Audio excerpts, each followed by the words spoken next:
नमस्कार दोस्तों। तो आज के इस वीडियो में हम दो चर वाले रैखिक समीकरण को तुलनात्मक विधि से सॉल्व करना सीखेंगे। ठीक है, जो कि काफ़ी सिंपल मेथड होता है। इसे कंपैरिजन मेथड भी कहते हैं। इसमें क्या होता है, हमारे पास ये दो समीकरण दिया हुआ है, तो इन दोनों में से इसमें से हम x का मान निकाल लेंगे या फिर और इसमें से x का मान निकाल लेंगे, फिर दोनों का x मान को कंपेयर करेंगे, या फिर इसमें से y का मान निकालेंगे और इसमें से y का मान निकालेंगे, फिर दोनों को कंपेयर करेंगे। इससे हमें x और y का मान आसानी से पता चल जाएगा। तो देखिए मेथड को कैसे निकालते हैं x और y का मान। तो सबसे पहला काम हम क्या करेंगे, इन दोनों समीकरण को नाम दे देंगे। इसे नाम देते हैं समीकरण 1 और इसे नाम दे देते हैं समीकरण 2। ठीक है, समीकरण 1 से पहले समीकरण 1 से, जैसा कि मैंने कहा है कि दोनों समीकरण में से या तो आप x का मान निकालिए या फिर y का मान निकालिए और दोनों को कंपेयर कीजिए। तो हम क्या करते हैं, x का मान निकालते हैं। ठीक है, y का भी निकाल सकते हैं, आंसर सेम आएगा। तो पहले क्या करते हैं, हम x का मान निकालते हैं दोनों से। तो दिया हमें 2x + 3y बराबर 19। 2x, क्योंकि x का मान निकालेंगे तो x को एक साइड कीजिए, 3y को उधर ले जाइए, क्या हो जाएगा 19 - 3y। तो x का मान क्या मिल जाएगा हमें, 19 - 3y बटे 2। इसे नाम देते हैं हम समीकरण 3। तो ये समीकरण 1 से हमने क्या किया, x का मान निकाला। अब समीकरण 2 से हम x का मान निकालेंगे। समीकरण 2 से 3x + 4y बराबर 26। 3x बराबर 26 - 4y। तो x का मान क्या आ जाएगा, 26 - 4y बटे 3। इसे नाम देते हैं हम समीकरण 4। अब आप सोचिए ज़रा, हमने इससे x का मान निकाला और इससे x का मान निकाला। तो x का मान जब हम इसे सॉल्व करेंगे तो x का मान अलग अलग थोड़ी आएगा, x का मान सेम ही आएगा इस क्वेश्चन के लिए। तो इससे जो x का मान का आएगा और इससे जो x का मान आएगा वो सेम ही आएगा।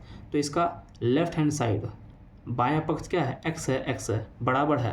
तो इसका दायां पक्ष भी क्या होना चाहिए, RHS भी क्या होना चाहिए, आपस में बराबर होना चाहिए। तो यहाँ पर हम लिखेंगे समीकरण 3 तथा 4 से क्या होना चाहिए, इसका दायां पक्ष भी बराबर होना चाहिए। तो 19 - 3y बटे 2 बराबर होगा 26 - 4y बटे 3 के। अब क्या करते हैं, हम क्रॉस मल्टीप्लिकेशन कर देते हैं। तो 3 इधर आ जाएगा, तो 3 को गुना कर देंगे 19 - 3y से, 2 को गुना कर देंगे 26 - 4y से। तो अब गुना करते हैं, और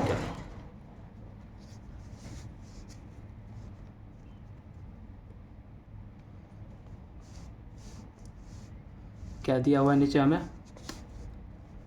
नीचे हमारे पास है 3 × 19 - 3y बराबर 2 × 26 - 4y। इसे सॉल्व करते हैं। 3 को 19 से गुना कीजिए, कितना होगा, 27 का 7, 3 2 57 हो जाएगा, -9y बराबर, इसको गुना कीजिए, 26 दूनी कितना हो जाएगा, 52 - 8y। तो अब y वाले को एक साइड कर दीजिए, इधर 57, 52 किधर लाइए, क्या हो जाएगा, -52। ये -9y को उधर ले जाइए, प्लस में चला जाएगा, -8y। तो 57 में से 52 गया तो कितना हो जाएगा, 5। 9y में से 8y चला गया तो क्या बचेगा, 1y।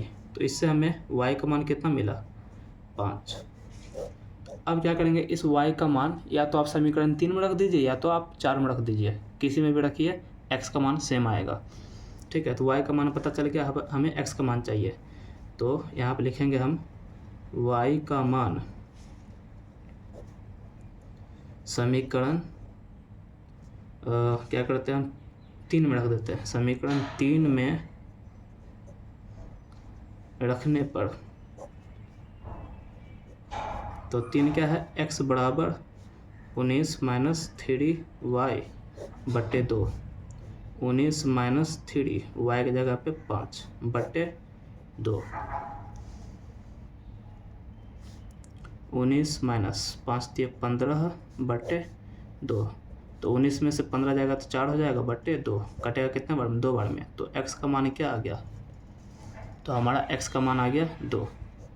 तो इससे हमें x का मान और y का मान पता चल गया। तो ये काफ़ी सिंपल मेथड है, आप भी इसका प्रैक्टिस कीजिए और इसे कुछ खुद से बनाने की कोशिश कीजिए। तो मिलते हैं नेक्स्ट वीडियो में, बाय बाय।